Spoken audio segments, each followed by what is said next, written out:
Olá, estamos chegando, esse é o Delecast, o podcast da Depol, e eu sou Isaac Canguçu, presidente da Associação dos Delegados de Polícia de Sergipe. O Delecast é a nova ferramenta de comunicação da associação com seus associados e também com a sociedade de um modo em geral. Estaremos em várias plataformas, no YouTube e também nas plataformas de áudio, a exemplo do Spotify. E hoje, 3 de dezembro, foi o dia que escolhemos para lançar esse projeto, porque é o dia do delegado de polícia. Não é isso, Adelmo? Verdade, Isaac. Meu nome é Adelmo Pelágio, eu sou delegado de polícia, vice-presidente da ADEPOL. E a história da nossa carreira começa em 1808, com a chegada de Dom João VI ao Brasil. Ele cria o cargo de Intendente-Geral de Polícia. E como essa autoridade não podia estar presente em todo o país, ele então passa a criar os delegados de polícia para exercer as atribuições próprias da sua autoridade. A carreira vai evoluindo e nós vamos chegar à Lei 261 de 1841, que foi editada justamente no dia 3 de dezembro. Essa lei inscreve o cargo de delegado de polícia de forma individualizada e de forma expressa no nosso ordenamento jurídico. E no ano de 2017 foi editada a Lei 13.567, que estabeleceu o Dia do Delegado de Polícia, justamente o dia 3 de dezembro, que foi a data em que foi editada a Lei Imperial 261, que criou de forma expressa o cargo de delegado de polícia no Brasil. Perfeito, Adelmo. Obrigado pelo relato histórico. E o Delecast, pessoal, sempre contará com convidados. Pelo menos uma vez por mês teremos um programa que estará disponível para vocês nas diversas plataformas que eu já citei.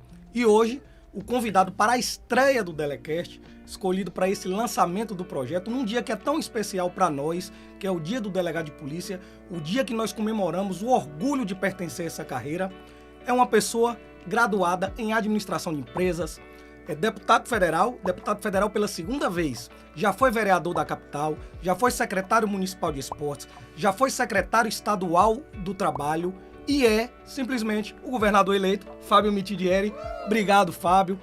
Estamos aqui muito felizes em recebê-lo, muito contentes pela sua generosidade, a sua gentileza de ter aceitado de pronto o convite. Não, primeiro eu quero parabenizar todos os delegados pelo seu dia. Já gostei do relato do Adelmo, que deu um relato histórico. Eu não sabia dessa história tão legal, que já vem de 1800, né, da função do delegado, que mostra a importância que vocês têm para a sociedade, já reconhecida de séculos. E agora também, num momento importante, a Depol trazendo aqui o Delecast. Gostei muito, parabéns pela iniciativa de vocês. É uma maneira, Isaac, de vocês terem um canal aberto de diálogo com os delegados, um canal aberto de diálogo também com a sociedade, sim, mostrando um outro lado também de vocês, da polícia, que não é, pelo que eu entendi, não vai ser apenas para discutir pautas, mas discutir de uma forma geral a sociedade, a política, temas diversos, temas interessantes.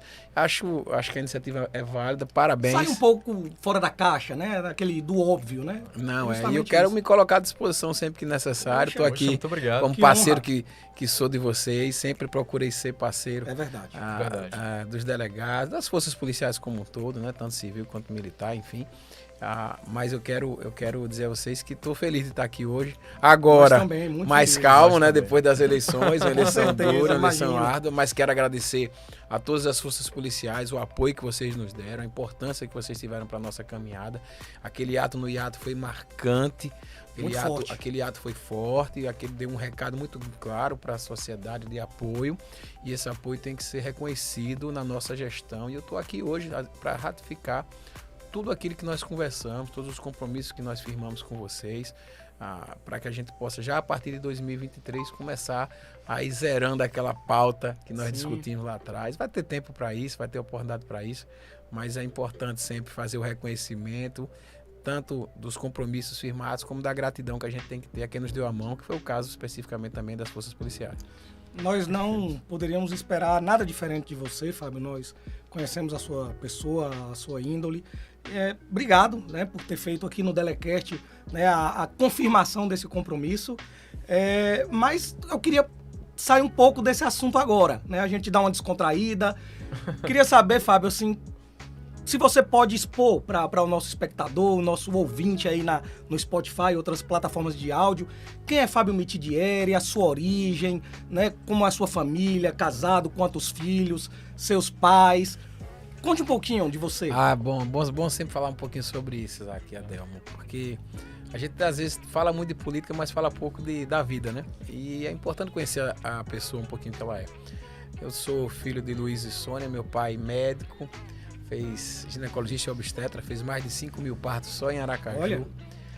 Deputado estadual por 6 mandatos. Minha mãe uma mulher fantástica, guerreira, aquela que educou toda a família mesmo assim. E sempre trabalhou nas empresas da família e nos deu toda uma formação também ao lado de meu pai. E tenho 2 irmãos, Maísa e Júnior. Maísa deputada estadual, né? Meu irmão médico, ortopedista, cirurgião. Sou casado com Érica, que foi uma guerreira nessa campanha. Minha esposa, ela fez um trabalho muito bonito com o movimento Elas com Fábio, que foi um movimento que trouxe as mulheres para próximo da nossa campanha. As mulheres foram um braço importantíssimo dessa nossa vitória. Um movimento que elas organizaram. Tenho 3 filhos, Luizinho, Ana Célia e Sofia. A gente fala que família é quem mais sofre, né? Porque quem família de político a gente tá sempre ausente, vê pouco tempo, tem pouco momento para ficar com os filhos. Eu gostava sempre de pegar os meninos quando tinha uma folguinha, levar no cinema, assistir, fazer uma programaçãoozinha assim em família. Hoje é mais difícil, complicado.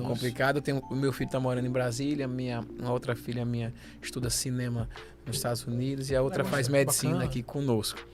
Ela ganhou uma bolsa lá, tá lá e tá. E agora eu tô na expectativa da chegada dela, que a gente se vê uma vez por ano. Que orgulho então, né? Filhos, né? Parabéns. Uma benção, né? Você poder ver seus filhos crescendo e formando e cada um buscando sua história. E aí eu sou formado em administração de empresas, como você colocou, sempre trabalhei na iniciativa privada, sempre trabalhei nas empresas da nossa família. Tive meu pai como exemplo também na vida pública, e aí filho de peixe, peixinho deu aquela vontade de contribuir também.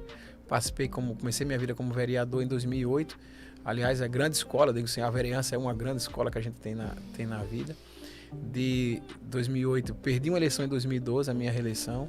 E eu digo sempre que a minha história de vida, ela não é para assim, contar vantagem, pelo contrário, é que ela possa servir de motivação para as pessoas, porque 10 anos atrás eu estava amargando uma derrota de vereador. Imagine. 10 anos depois eu sou governador. E isso mostra que a vontade de superação, persistência, né? A persistência, entender. Quando acabou a eleição, eu não culpei o próximo. Eu fiz uma autocrítica, vi onde eu errei, vi aquilo que eu precisava melhorar. Entendia que eu ainda podia contribuir com a vida pública, corrigi meus erros, arregacei as mangas e fui trabalhar. E graças a Deus, 2 anos depois eu me elegi deputado federal, 3º do estado. Depois me reelegi como 1º do estado, 4º do Brasil proporcional. E agora governador eleito. Graças a Deus é o povo querido de Sergipe que me deu essa oportunidade. E como eu falo, essa história de vida, de superação, de 10 anos, sair numa derrota de vereador para virar governador, que ela seja de inspiração para outras pessoas também. Exemplo, né? Para que a gente possa acreditar sempre que dá para vencer, para superar os obstáculos, que a gente tem como dar a volta por cima. Ninguém faz nada só, eu tive muita gente que me auxiliou, que me apoiou, que me deu a mão em vários momentos da minha vida e que me fizeram chegar até aqui. Mas a perseverança, a fé, a crença, né, em Deus e no povo e no trabalho da gente nunca faltou. E é isso que me trouxe até aqui.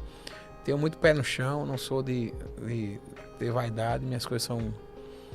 Eu gosto das coisas mais simples, gosto do contato com as pessoas, gosto de conversar com as pessoas, do sim, sim, não, não.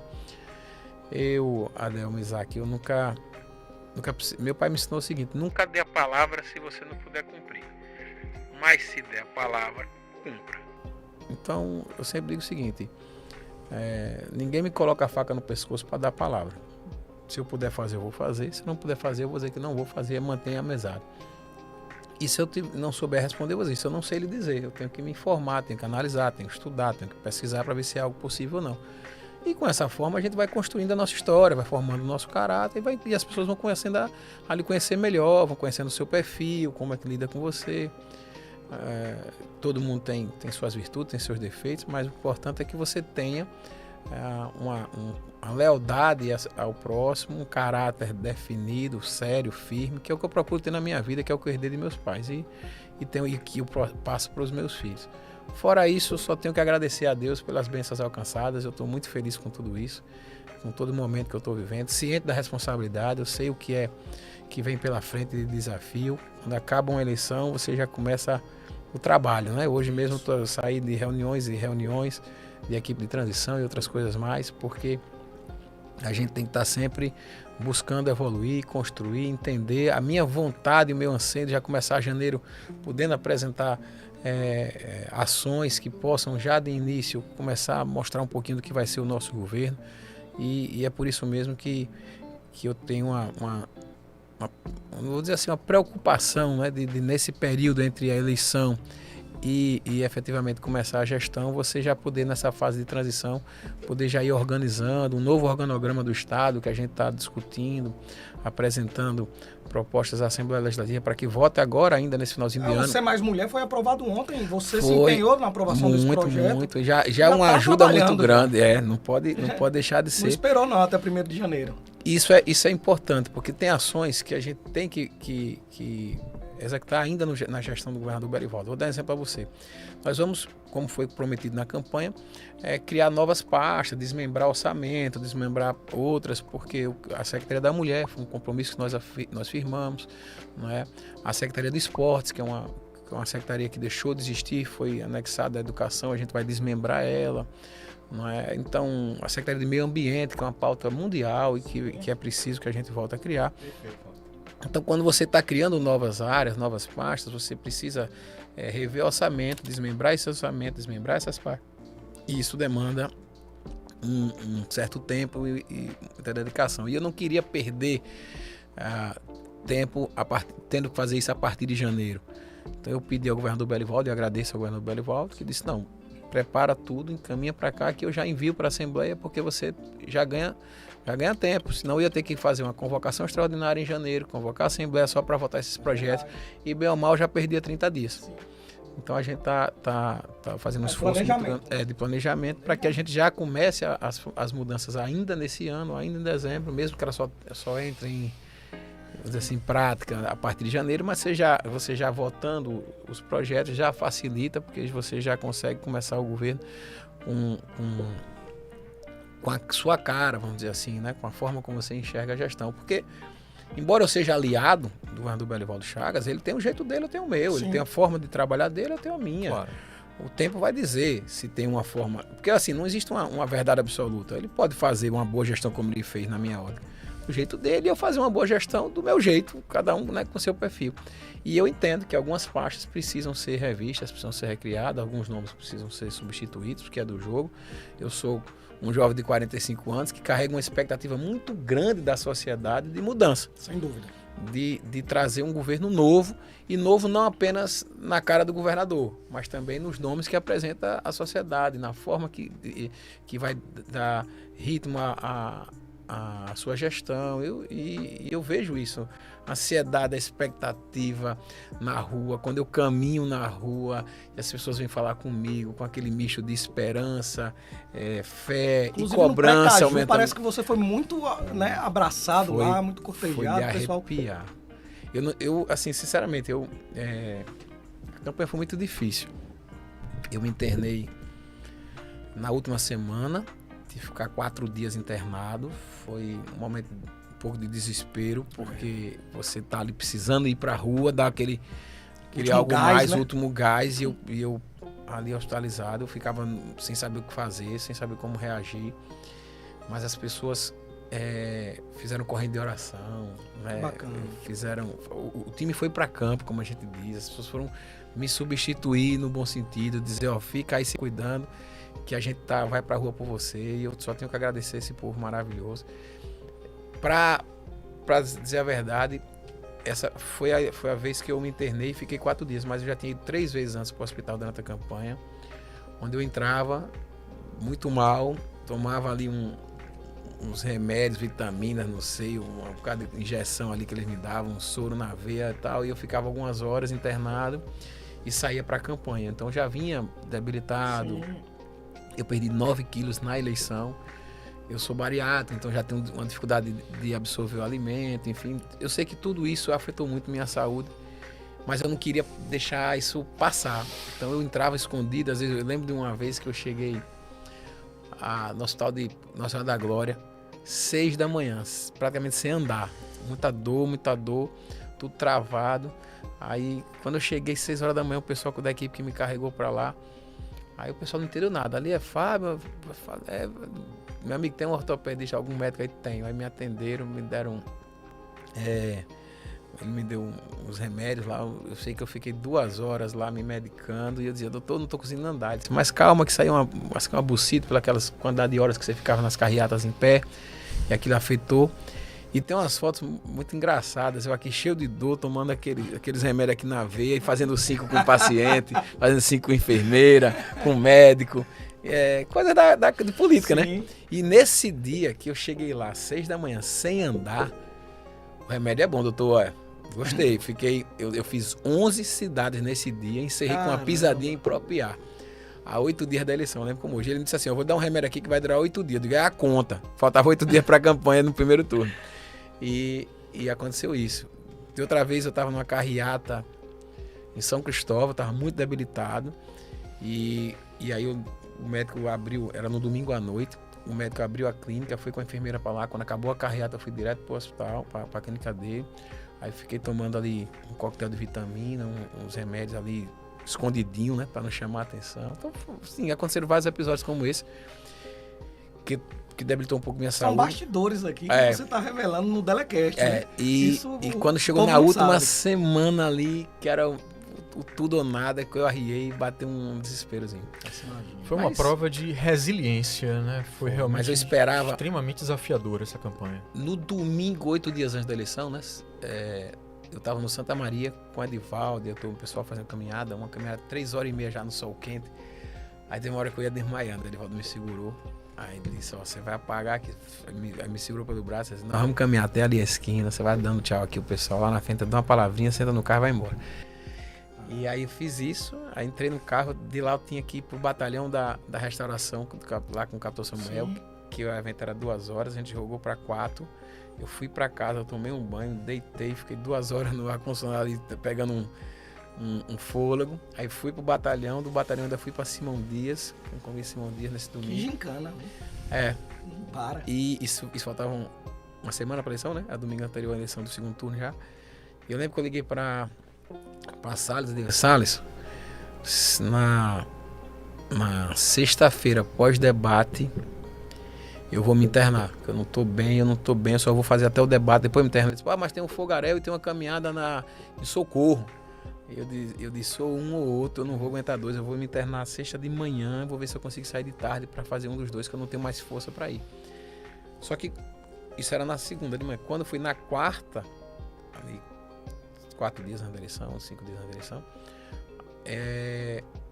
eu fui dar uma entrevista na Jovem Pan e passei muito mal, assim, fiquei muito tonto. Aí eu terminei a entrevista ali discretamente, sem dar, eu não gostava muito de deixar perceber, sem dar um sinal, né? Aí quando eu saí do lado, para ali numa padaria ali pra comer alguma coisa que pode ser fome. Não, sem se alimentar, não. A gente se alimentava muito mal nas eleições. Imagina. Né? Aí eu parei naquela padaria em frente ao Ips. Aí fiz um lanche lá com o pessoal, foto, aquela coisa toda normal. Mas continuei mal. Aí de lá eu ia para uma reunião do agro no Cotinguiba. Então fui, quando eu cheguei no Cotinguiba, chamei Zezinho Sobral, nosso vice-Zezinho. Daqui eu vou direto para o hospital, que eu não tô bem. Aí ele ficou nervoso, eu vou sentar ali, você vai fazer a fala, vai fazer a apresentação toda. Depois eu pego o microfone, falo 2 minutinhos rápido e saio discretamente e vou para o hospital, que eu não tô bem aqui. E assim fiz. Liguei pro pessoal do hospital, disse, eu vou entrar discretamente para chamar atenção, porque na minha cabeça eu ia entrar, como todas as outras vezes, ia tomar ali um remédio milagroso, ia ficar algumas horas, voltar para fazer minha campanha. E aí, quando eu me internei, quando eu entrei lá, o pessoal começou a fazer uma bateria de exames comigo, aí me levaram para uma sala da oncologia reservada para ninguém me ver, para não chamar atenção, que eu queria descrição. E aí os exames foram saindo, o pessoal disse, você não vai poder fazer campanha hoje. Aí bateu um desespero. Como assim não vou poder fazer campanha? eu tenho uma carreata na Barra dos Coqueiros. Eu disse, não, mas hoje você não vai fazer nada. E eu tinha entrado, só sabia minha esposa e Zezinho. Eu disse, então avisa o pessoal pra ver qual é a solução que a gente vai dar. Que os médicos não querem dar aula. Aí pronto, aí comuniquei minha família, com o Edivaldo, Cauê, todo mundo. Quando a imprensa aí teve que passou a soltar saber, um né? boletim médico sobre a internação. E eu ainda estava na expectativa no dia seguinte sair, porque tinha o debate da Globo. E eu estava muito, muito tenso, porque eu estava internado e não estava me preparando. Sim, claro. E era um debate um pouco diferente dos outros, a dinâmica. Você ficava ali 2 horas em pé e podia fazer perguntas livres e tal. E eu estava muito afim, né? Quem é político gosta desse negócio, né? Aí na quinta-feira os médicos disseram assim, ó, você não vai, você vai continuar internado. Aí bateu um desespero. Não, tem que ir. Esse cara vai ficar lá 2 horas falando de mim na televisão, minha preocupação era essa. Aí não, você não tem condições. O médico disse, eu não vou lhe dar alta, porque você não vai resistir a ficar 2 horas em pé ali, você pode desmaiar na TV, e o médico deu alta. Ah, meu irmão, aquilo ali me deu uma agonia, aí eu não sabia mais o que fazer. Aí veio depois o pessoal, acho que foi Cauê, só a gente teve na TV Globo, e tem um critério lá, um item, alguma coisa lá do... Uma regra, né? Uma regra que se fosse por questões médicas, que era o meu caso, o candidato era cancelado. Aí bateu um outro tipo de desespero. E o povo vai entender? O povo vai entender porque... Como seria absorvido isso, né? Isso era uma quinta-feira, 3 dias antes da eleição, você ficava... E agora? Como é que eu vou fazer, né? Mas como eu falei, como eu já vinha muito debilitado, as pessoas já notavam que eu estava muito magro, que eu estava ali me arrastando. Muita gente dizia assim, tá na cara... O Fábio já vinha mal, o Fábio vinha doente. Sim, não se contestou isso, a gente não viu se contestando isso. E aí, como eu falei, né, eu tenho que agradecer muito, porque vieram as orações, vieram as correntes, as missas, eu recebi muito carinho, mensagem de todo lado. E aquilo me deu um pouco mais de conforto. Aí eu fiquei internado até o sábado de tarde eles me deram alta, mas ainda assim, a recomendação é ir para casa e não fazer nada, sem agenda, você só vai para casa. Descansar. Fizeram uma carreata na porta do hospital para me levar até em casa. Quando eu cheguei em casa, eu fui tentar dar um discursozinho na porta de casa ainda para agradecer, mas aí fiquei tonto, aí me botaram para dentro. No domingo eu fui votar, encontrei o doutor Fabrício acho que foi doutor Fabrício, não, perdão, doutor Ricardo, na mesma sessão que eu voto. Doutor, o senhor veio acompanhar mesmo, isso é que é um serviço completo, viu? Veio votar comigo, ele disse, não, você tá bem, tô. Aí eu votei, quando eu saí para falar com a imprensa, a minha programação era acompanhar Edivaldo o voto de Edivaldo. Sim. E visitar alguns colégios. Mas eu tava muito fraco, quando eu começava a falar, a voz falhava e eu começava a ficar tonto. Aí eu comecei a conversar com a imprensa aqui, aí comecei a fraquejar, e eu acho que foi Iandra, tava do meu lado, assim, me segurou. Aí a turma disse, não, ó, já deu, já falou que tem que falar, e me empurraram no carro, vai para casa. Aí fui para casa, os médicos foram lá, me deram um shot de vitamina no domingo ainda da eleição e me botaram para dormir. Quando foi 5 horas... Acordou já? Aí eu fui para apuração, ainda meio assim, um pouco, né, baqueado, vamos dizer assim. Tanto que às vezes eu fico vendo os vídeos da apuração, o pessoal manda para mim, que eu não lembro 100% assim de tudo não, porque eu ainda tava meio grog. E foi um momento muito importante da minha vida, né? Marcante da minha vida, tudo como aconteceu, tudo que a gente teve de virada, de reviravolta. Um primeiro turno muito tumultuado, né? As pessoas, assim,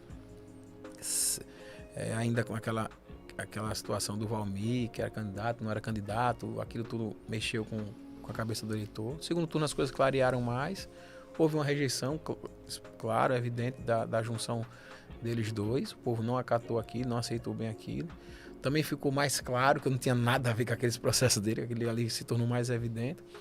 E eu acho que a gente acertou mais na comunicação, acertou mais na coordenação. Eu agradeço muito, tanto o meu pai, André, todos que vieram se somar no segundo turno na coordenação. E aí eu acho que foi um segundo turno onde a gente acertou mais, e com isso e eles erraram um pouco, tem que ser, o jogo é esse. E isso fez com que a gente saísse de um cenário que começou ruim para uma virada que foi marcante. 623.851 votos. Tá na cabeça. Tá. Foi um crescimento muito grande, né? Foi, claro, uma virada fantástica. E outra coisa, eu agradeço muito. Aqui no segundo turno eu recebi o apoio também do eleitor bolsonarista. E a somação dos bolsonaristas com o lulista, cirista, toda a turma que votou em mim no primeiro turno foi que nos deu a vitória. Então, todas as entrevistas que eu dei, Globo, Folha de São Paulo, Record, eu sempre falava isso, olha, eu tenho que agradecer a todos que me ajudaram. Os bolsonaristas que me ajudaram muito no segundo turno, os lulistas que votaram em mim também no segundo turno, os ciristas, enfim. Não discriminou ninguém. Não, porque eu sempre dizia, o meu slogan era a cola que nos une a Sergipe. Sim. Eu tinha um vice que votava no Ciro, eu tinha um senador que era do Bolsonaro e eu no primeiro turno que tinha votado no Lula. Então a gente dizia, ó, aqui no cenário nacional todo mundo fez sua escolha, mas para Sergipe todo mundo tem o mesmo projeto que era Fábio. E isso se provou na urna, né? E eu quero agradecer a família evangélica, as igrejas evangélicas foram muito importantes para a nossa caminhada, as forças policiais, como eu já citei aqui, né? O pessoal do agro, os médicos, enfermeiros, motoristas do SAMU, a turma do SAMU, que foi muito importante para mim. Todo grupo novo que veio no segundo turno ali abraçar a nossa campanha, né? Então, como eu falei, são perfis que me ajudaram muito. Né? Ô, Fábio, eu, particularmente, gostaria de dizer que admiro muito a sua sinceridade, a sua generosidade de trazer aqui ao Delecast 2 episódios que eu acho que são exemplos bastante motivadores. Quando você traz o fato de que há 10 anos atrás você havia experimentado uma derrota para vereador e hoje experimenta uma eleição para governador, você está sendo motivador, você está dizendo às pessoas, não desistam, não pensem que um acontecimento é necessariamente o fim, claro que não, a vida é dinâmica. E quando você traz toda essa narrativa de resiliência numa campanha eleitoral, você também mostra para as pessoas uma coisa que sempre foi a minha crença, de que a verdadeira coragem não é a ausência do medo, é o enfrentamento do medo. E a verdadeira força também não é a ausência de vulnerabilidades, é o enfrentamento das vulnerabilidades. E você traz isso. O enfrentamento dos desafios que se apresentam na vida, o enfrentamento das dificuldades. E eu acho que essas características são muito importantes no homem público, no estadista. Adelmo, eu quero agradecer pelas palavras. Veja, foi bem isso aí que você falou. Se você perguntar assim, em algum momento da sua campanha, do processo eleitoral, você se questionou, duvidou, é natural. Você não existe uma garantia de vitória em nenhum processo eleitoral. Em vários momentos eu me questionei se eu achava que aquilo estava certo, se o caminho era aquele, se ia dar certo. Mas eu nunca assim, deixei de enfrentar o problema, de ir para cima, como se diz, de acreditar no meu potencial, na força do nosso grupo, na virada. A diversidade é que me motiva. Tem gente que cada ser humano tem uma característica, né? Eu, quando estou acuado, quando estou pressionado, eu rendo mais, eu trabalho mais, eu me acordo mais cedo, durmo mais tarde, dou o sangue de tudo que eu tenho, porque o que é que eu dizia lá? Resultado eu não sei qual vai ser, só quem sabe é o povo no dia quando abrir a eleição. Agora eu não quero deixar de dar o meu máximo, de me entregar o máximo, porque eu não vou me perdoar se Deus me livre eu não vencer e achar que foi porque eu não dei o que eu podia dar, que não me doei ao máximo, que eu não fiz o meu melhor. E eu tinha uma responsabilidade como tenho com aquelas pessoas que apostaram no meu nome, que acreditaram em mim, que dizem, olha, Fábio, vá que a gente vai estar do seu lado. E o meu compromisso com essas pessoas me obrigava, né, a minha consciência me obrigava a cada vez mais trabalhar e enfrentar os problemas. Mas é claro que você, às vezes, se questionava, né, se o caminho era aquele, se eu fiz a escolha certa. É fato, e assim, eu tinha uma eleição de deputado federal muito bem encaminhada, se eu fosse para a reeleição. Eu podia ir para o Senado num cenário também muito positivo, com a chance alta de vitória, e eu enfrentei o caminho mais duro, mais difícil, que era uma eleição de governo. Mais arriscado. E você imagina o seguinte,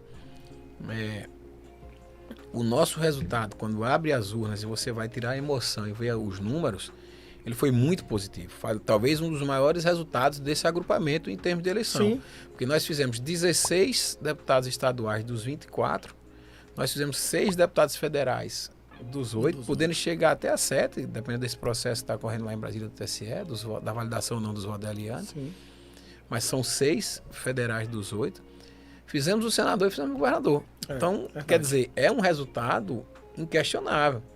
Né? E um fato que foi muito assim, comentado em Brasília, quando eu reassumi o mandato, que foi o único estado do Nordeste onde o 13-13 não ganhou. Ou seja, a história de Lula, os dois candidatos do PT... Lula, a casadinha não deu certo? Só não deu certo aqui. Não sabia. Pernambuco, o Lula não fez o governador, mas não era o candidato do PT, eram candidatos que tinham o apoio dele. Candidato do PT mesmo, que não levou só Sergipe. Só Sergipe, olha. O que aumenta o feito pela força de Lula no Nordeste, pelo que ele representa no Nordeste, né? Então isso foi um feito ainda mais árduo. Você veja a Bahia aqui do lado, que o Jerônimo, ninguém sabia nem quem era, né? E o ACM Neto estava disparado e a força do 13-13 carregou, né? Então isso mostra que o trabalho que nós fizemos aqui foi um trabalho muito bem feito, um trabalho muito bem organizado e que acabou dando certo. Né? Sou eu. Fábio, durante a campanha você falou muito sobre geração de emprego e renda. E nós, delegados, consideramos esse assunto muito importante porque nós sabemos que tem uma relação de causa e consequência entre melhoria das condições de vida do povo e redução da criminalidade. A criminologia é pacífica em relação a essa conclusão. Aí nós queríamos saber um pouco o que você pretende fazer para fomentar emprego, renda no estado de Sergipe. Eu tratei isso durante toda a campanha, eu quero ser o governador do emprego. Né, o governador do desenvolvimento econômico, que vai fazer com que Sergipe se abra efetivamente para o mundo. Isso só é possível porque eu estou encontrando um estado saneado, um estado onde o governador Belivaldo, e às vezes eu digo, as pessoas que não gostam muito do governador Belivaldo podem dizer o que quiser, agora que ele organizou o estado, ele organizou. Ele botou o estado em dias, tem um CAPAG B+, um dos melhores do Brasil, tem receita corrente líquida só 22% comprometida, ou seja, o estado está enxuto, o estado não é um estado muito endividado, pelo contrário, é um dos melhores índices do Brasil, acho que segundo do Nordeste, um dos melhores do Brasil. E isso permite que a gente possa ir buscar investimentos, trazer investidores de fora, PPPs, fundos de investimento, que a gente já tem buscado, já tem conversado, tenho ido a São Paulo, tenho conversado em Brasília com pessoas de diversos segmentos para apresentar a Sergipe, para mostrar o potencial nosso no petróleo e gás, no turismo, no agro. A gente tem uma condição fantástica de trazer investimentos. E quando você fala em trazer investimentos, você está falando em gerar emprego, você está falando em gerar renda, está falando em transformar vidas. E, obviamente, se a população está trabalhando, está ganhando a sua renda, tendo a sua dignidade, dificilmente essas pessoas vão parar na criminalidade ou qualquer outra coisa. Óbvio, então, né? Isso mesmo. Então, isso é o que você vai buscar.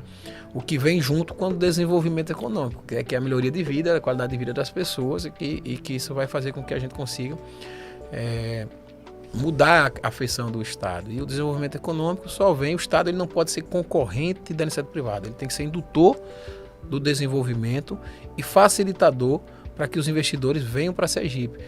Tanto é que nós estamos criando a Agência de Desenvolvimento do Estado, onde lá nós vamos ter uma superintendência de assuntos internacionais, onde a gente vai levar a Sergipe para o mundo e trazer o mundo para Sergipe, mostrar quem é Sergipe, qual é o nosso potencial, o que é que a gente pode fazer, né, o que é que a gente tem para ofertar ao mercado e trazer esse mercado para vir nos conhecer e trazer também suas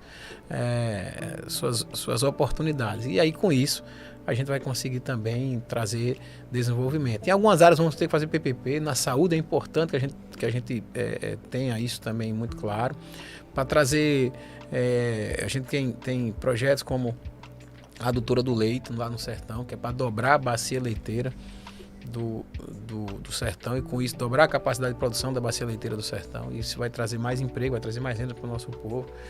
Tem parcerias que a gente vai ter que buscar com a iniciativa privada para trazer esses investimentos, e aí você tem fundos para turismo, para infraestrutura, para o petróleo e gás. A gente tem uma meta ambiciosa que é construir ou ampliar o porto de Sergipe, que é um porto de águas rasas que a gente precisa transformar ele em água profunda para trazer grandes navios e com isso trazer mais desenvolvimento para o Estado. É um investimento em torno de R$1 bilhão, pelo que nos foi passado pela CIDETEC. Nós queremos fazer isso através de PPP, para que a empresa possa construir e explorar esse porto, né, depois disso. Então, a gente tem mapeado os principais pontos que a gente entende para trazer desenvolvimento, para gerar emprego para o nosso povo e, a partir daí, melhorar cada vez mais a qualidade de vida do nosso Estado. Legal. Fábio, eu vou tocar num tema que você até já abordou de alguma forma, mas eu queria saber de forma mais específica. Como surgiu o seu interesse pela política? Porque você é um administrador de empresas por formação, trabalhou nas empresas da família, mas seu pai é médico e foi deputado durante 6 mandatos. Talvez no primeiro mandato do seu pai você fosse adolescente ou criança ainda, muito jovem, provavelmente, 9 anos. 9 anos de idade, quando seu pai... Foi por influência de seu pai, ele lhe incentivou, foi algo espontâneo, foi de outra parte da família, dos amigos. Como foi que você quis ingressar na política? A política é um negócio engraçado, é como o cara que fuma. Aí o filho, ou ele vai fumar também, ou ele não vai querer ver cigarro nunca na vida. Na minha casa, meu pai fumava, os filhos nenhum fumam, foi o inverso, então eu não quero saber de cigarro. Na política, a gente foi o inverso, a gente aprendeu a gostar. Porque a gente teve uma escola um pouco diferente. Como eu falei lá atrás, meu pai, por ser médico e cirurgião, né, ele era ginecologista e obstetra, meu pai tinha um hábito ele atendia 100 pessoas por dia em 5 cidades diferentes. Então, 100 pessoas em Buquim. Minha avó era quem distribuía as senhazinhas durante a semana. Ele chegava, ia para Buquim, aí começava a atender. Tinha a filazinha e ele atendia 100 pessoas lá. E depois vinham, ele fazia Umbaúba, Buquim, São Cristóvão, Cristinápolis e Aracaju. E muitas dessas pessoas do interior ele trazia para lá para casa. Então ela se hospedava lá em casa até o dia da cirurgia dela. Aí depois ia, fazia o parto, depois ele levava lá para casa de novo, fazia o resguardo e levava para o interior, de volta. Então a gente meio que criou, conversando, tendo a oportunidade de conviver com essas pessoas mais simples, pessoas mais humildes, e que você ia vendo, criando carinho, entendendo que quão sortudo, vamos chamar assim, você é, tão abençoado você é na vida por ter uma condição melhor, né? E aprendendo a agradecer a Deus trabalhando, né? E aquilo ali, claro que vai tocando você, vai mexendo de alguma forma. E quando eu tive a oportunidade de entrar na vida pública, quando eu me senti preparado para isso, porque você tem que estar de bem com a sua cabeça, você tem que estar de bem com a sua família, porque você não faz nada sem família, e tem que estar de bem com o seu bolso. Ou seja, você tem que saber que você vai prejudicar um pouco os seus negócios, suas empresas, quando você tira um pouco do seu tempo, ou muito do seu tempo, para cuidar ou para se propor a cuidar da vida pública, se dedicar à vida pública. Então, quando eu tinha esses 3 cenários assim, mais ou menos equilibrados, eu disse, agora eu quero dar uma contribuição. Foi quando eu resolvi ser vereador em 2008. E, na verdade, quando acabou a eleição em 2006, na festa da vitória, lá na casa do meu pai, eu disse, eu quero ser candidato em 2008 a vereador. Aí meu pai disse, vá trabalhar, começa a construir, daqui a 2 anos você volta para me dizer se é isso mesmo. E aí eu comecei a fazer um trabalho de formiguinha na capital de 2006 a 2008. E quando chegou em 2008, eu disse, eu ampliei aqui a base de Aracaju do senhor, eu comecei a fazer um trabalho assim, bairro por bairro, tal. E agora eu quero ser candidato. Mostrei a ele o mapa que eu tinha feito, ele viu que tinha realmente feito um bom trabalho, e aí disse, então bora. E em 2008, eu era o filho do Dr. Luiz. Eu vou votar no filho do Dr. Luiz, que para mim é uma honra pelo trabalho do meu pai e tal. E depois que eu me elegi como o filho de Mitidieri, o filho do Dr. Luiz, eu comecei a construir o meu nome para poder ser Fábio. E não ficar a vida toda sendo só o filho do Dr. Luiz. Eu queria construir minha história, construir meu trabalho, construir meu nome. E meu pai me ajudou muito nisso, porque ele tinha um jeito dele de educar. Por exemplo, ele dificilmente ele me apresentava, me levava para Buquim. Aqui é meu filho e tal. Aí eu me apresentava a todo mundo, na segunda ida lá ele não ia. Quem ia era eu. Aí a pessoa, cadê o Dr. Luiz? Aí eu dizia, ele não pode vir não, mas o filho não resolve não. Não, vai resolver. Aí aos pouquinhos com isso eu ia criando um vínculo, criando a relação, me aproximando daquelas pessoas, elas começavam a trabalhar diretamente comigo, não depender só da relação com meu pai. Então ele foi meio que, ele apresentava, depois saía um pouco para poder ver se eu crescia e eu me formava dentro. Lhe deu a oportunidade, né, de você. E eu soube abraçar aquilo, né? E então, na sequência, acabei me tornando deputado federal. Isso fui construindo essa nova história, ampliando esse agrupamento, fortalecendo esse trabalho. E ele gosta de dizer que eu era o filho do Dr. Luiz, ele agora é o pai do governador. Inverteu. Ele inverteu, ele gosta de dizer isso. Agora eu sou o pai do governador. Então graças a Deus, que assim seja. Você era cajuano e foi vereador em Aracaju, mas você tem uma história forte também com o interior do estado, né? Toda a minha base maior é feita no interior, né? Eu sou aracajuano de nascença, mas a família nossa, ela é uma mescla de Boquim com Riachão. A família da minha mãe toda de Riachão, a família do meu pai toda de Boquim. E nós temos um braço forte da família em Carmópolis, né? Que minha tia é prefeita e a gente passou muitos anos, a gente tem uma fábrica em Carmópolis e passa muitos anos trabalhando em Carmópolis. E o nosso saudoso tio Fernando França, que foi deputado, presidente de Confiança, começou a fazer uma base política em Carmópolis. Então nós ficamos em Carmópolis ali quase 30 anos já, dentro de Carmópolis, trabalhando também. Então, assim, a gente foi fazendo braços políticos. Sim. Meu pai tem um carinho muito grande por Carira, uma cidade onde ele chegou em 2002 e tem 20 anos que a gente trabalha com os machados lá, os mala branca, como a gente chama, né? E a gente criou uma relação muito forte com Carira, com Santa Luzia, alguns municípios, nosso prefeito Adalto mais Santa Luzia, alguns municípios que a gente foi criando um vínculo maior. E a partir dali, daquela base que a gente tinha, a gente começou a ampliar isso para outros municípios, Umbaúba, que é uma relação que meu pai tem histórica, desde a época que ele atendia como médico. E aí eu fui me fortalecendo cada vez mais no interior, me consolidando no interior, trabalho no interior, um trabalho mais formiguinha, que cansa mais, que demanda mais atenção, mais, né? E a gente foi conseguindo construir isso no interior do estado. Eu, de uma maneira ou de outra, não sei, eu acho que é perfil, acabei gostando muito do sertão. Então comecei a ir muito pro sertão, e ali Glória, Porto da Folha, meu prefeito Miguel lá forte, né? E comecei a andar muito pelaquela região, acho que a paixão pelo cavalo, sim, né? Sim. Aquela coisa das cavalgadas, das vaquejadas, que eu sempre gostei de estar junto. Isso também, obviamente, fortaleceu essa relação com o sertão. Muito sedutora, né? Tem, e apaixona. E aí você acaba indo um pouquinho para lá. Mas é isso, eu acabei me criando e me fortalecendo dentro do interior do estado. Por último, eu comecei a me aproximar mais ali do bairro São Francisco, que foi uma região que eu fui chegando de mansinho e as pessoas foram me abraçando. Uma região muito importante, porque me dizia Alexandre, ex-prefeito de Pacatuba, ele dizia assim, aqui é um povo pobre sentado no pote de ouro. Uma região muito rica na cassinicultura, na pesca, no turismo, sabe, no barro ali, que é o artesanato lá de São Francisco de Carrapicho. Então você tem a rizicultura, né, muito forte lá também. Então você tem um potencial gigantesco naquela região e você ainda tem um IDH muito baixo, que a gente precisa transformar essa realidade. E é por isso que na pré-campanha a gente criou uma caravana chamada Caminhos de Esperança, onde a gente rodava todo o estado de Sergipe, ouvindo as demandas da sociedade, conversando com empresários, conversando com o pequeno agricultor familiar, conversando com quem faz a economia girar em cada uma dessas regiões, e você vai entendendo que Sergipe, embora pequeno, ele tem demandas totalmente divergentes, né? O que o bairro São Francisco precisa não é o que o Agreste precisa, não é o que o Centro-Sul precisa, que não é o que, sabe, o que o Vale do Coteguiba precisa. Cada um tem a sua realidade. Essa é a realidade regional, né? Você vai pro sertão, vai discutir bacia leiteira, vai discutir as queijarias, vai discutir o turismo, o potencial que tem lá, mas você vem para aqui, pro Vale do Coteguiba, vai discutir petróleo e gás.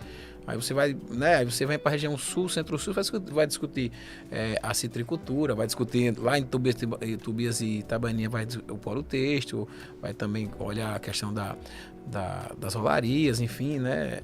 Que tem lá muito forte na região. Cada área tem uma característica, e você vai entendendo essas demandas para construir um governo que efetivamente seja de todos. Sim. Né? Fábio, voltando um pouco para essa eleição agora de 2022, você contou com o apoio de 2 delegados no primeiro turno. Aí eu aproveito para falar da nossa carreira, que foi a delegada Catarina Feitosa, que é vice-prefeita da capital, e o delegado Fábio Alan, que é um delegado muito reconhecido pelo seu trabalho, onde passou, deixou a sua marca, a sua história.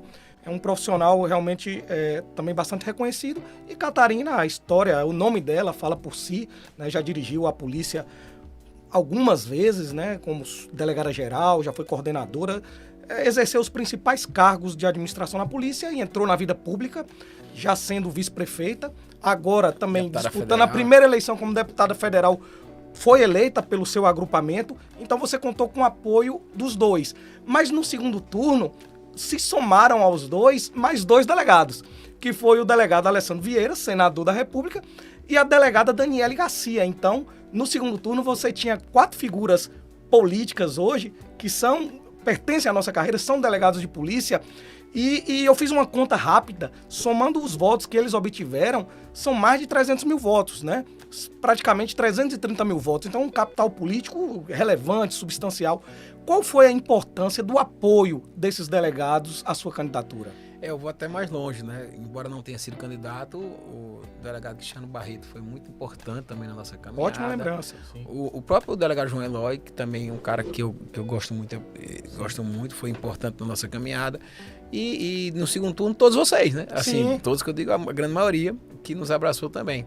Mas esses aí, em especial, que você fritou, tanto no primeiro turno, a Catarina e o Fábio Alan, que foram 2 candidatos que nos ajudaram, que foram para a rua pelo PSD, meu partido, inclusive, pedir voto para a gente e abraçar a campanha, foi um apoio muito importante, porque o delegado, vocês bem sabem a relação que vocês têm com a sociedade, de proximidade, de confiança que vocês constroem, e levar essa mensagem era muito importante, e a Catarina tem uma energia muito forte, né? Aquela mulher guerreira, aquela mulher que de luta, mas ao mesmo tempo cativante, né? Ela tem uma energia muito boa e ela teve um resultado muito bom nas eleições, tanto que se elegeu. O Fábio Alan, para a primeira vez que vai também, eu achei que foi bem, até disse aí, ó, você já viu que tem um futuro aí. O nosso Cristiano não foi candidato, mas é muito querido, principalmente na região daqui da banda. Ele é Queria inclusive mandar um abraço então para Cristiano, que é um parceiro nosso, um amigo nosso. E também para o doutor João Eloy, que você se referiu. Um abraço, doutor. E no segundo turno, a chegada da Daniele Garcia e da Alessandro. Perfis diferentes. Alessandro foi um apoio importante, porque ele tem muito prestígio, principalmente em Brasília. É um homem que indiscutivelmente muito sério, né? Uma pessoa que tem uma conduta ilibada. E ele fez o apoio dele da forma como ele faz, sempre mais calmo, assim, mais transparente, né? Incisivo. Mas se posiciona, falas, né? Se posiciona. Sempre se posiciona. Já a Daniela é aquela, me lembra muito quando você olha a Catarina também, guerreira, de ir pra Vestiu rua, a vestir né? camisa, arregaçar a manga, trabalhar, ir pra rua, ir pra pisadinha, ir pra caminhada. E eu dizia, Daniela, eu não queria só o seu apoio no segundo turno. Eu quero que você venha para fazer parte do nosso grupo, que você se some ao nosso projeto, que você tem um perfil que eu gosto. Eu gosto de andar com pessoas que têm um perfil de trabalhador, sério, ético, que gosta do que faz. Eu não tenho medo de sombra. Se estiver do meu lado e for um grande profissional, você vai crescer comigo. E eu quero lhe ver crescer, porque você crescer me faz feliz, porque mostra que eu escolhi as pessoas certas. E essa casadinha com o Daniel também foi muito boa. E ela ajudou. Então, no segundo turno, era a campanha mais protegida de Sergipe. Eu tinha lá Catarina, Alessandro, Daniela, Fábio Alan, sabe? Toda a aparato aí dos delegados e dos policiais militares também, que nos abraçaram, bombeiros, peritos, foi todo mundo. Então, era uma campanha efetivamente segura. Protegida. Né, por Deus e por vocês, né? Então, eu só tenho que agradecer mesmo. Todos eles tiveram uma importância muito grande. Estou feliz por Catarina lá em Brasília. Estive com ela na primeira semana. Catarina tem um negócio interessante. Ela não foi a Brasília enquanto não acabou o segundo turno. Ela disse, eu preciso dedicar o segundo turno para lhe ajudar a se eleger. E ela ficou o segundo turno todinho aqui em Aracaju e aqui em Sergipe, me acompanhando, indo para tudo, sendo um braço forte na nossa campanha também. E depois, que passou a eleição, eu digo, agora na Rua 2 vamos junto para Brasília. Fiz questão de levá-la ao nosso gabinete, apresentar a Câmara a ela, apresentar a nossa bancada, né? Levei ela para conhecer o presidente Kassab, apresentei ela ao Ratinho Júnior, governador do Paraná, o Eduardo Paes, prefeito do Rio, a nossa bancada de deputados, senadores, apresentei ela ao senador Otto também, senador Anjo Coronel da Bahia, e os deputados... Ela teve na presidência também da Câmara? Teve lá com o presidente Arthur Lira, ela tá rodando, ela é despachada, ela não precisa nada não. Só fiz a introdução e a abertura de Brasília para ela, e ali ela já começa a caminhar, porque ali tem futuro muito grande na vida pública. E eu tenho certeza que vai fazer um grande mandato também. E eu fico muito feliz de vê-la realizando esse sonho dela também. Que seja bom para Sergipe e que represente muito bem a carreira dos deputados dos delegados lá em Brasília. Nós temos certeza que representará. Com certeza. Pessoa muito inteligente, vigorosa, afetuosa e que vem demonstrando realmente um compromisso muito grande de assumir uma representação dos delegados de polícia, mais do que os delegados, dos operadores de segurança pública no Congresso Nacional. Já que eu deixei aqui um abraço para o doutor João Eloy, doutor Cristiano, deixar então um abraço também para Alessandro e um beijo para Catarina e para Daniele. Fazer uma justiça maior, assim, embora não tenha sido não temos apoiado, o próprio delegado André Davi foi muito bem votado. Sim, muito bem. Mostrando muito bem o trabalho que vocês fazem, que os delegados fazem, sendo reconhecido pela sociedade. Porque independente de que lado apoiou, de que lado esteve, isso para mim é circunstancial. Claro que eu conto com aquelas pessoas que estão comigo, mas o que eu quero dizer é o seguinte, os números mostram 2-1. Se, a depender do que aconteça, o André Davi pode até assumir o mandato. E nós temos essa expectativa e assim, torcemos muito. A carreira de delegado se fortalecendo, todos nós nos sentimos fortalecidos. Meu querido presidente, eu tenho uma notícia um pouco triste. O nosso Telecast de hoje está acabando. Mas tudo que é bom acaba. Tudo que é bom acaba. Assim é a vida.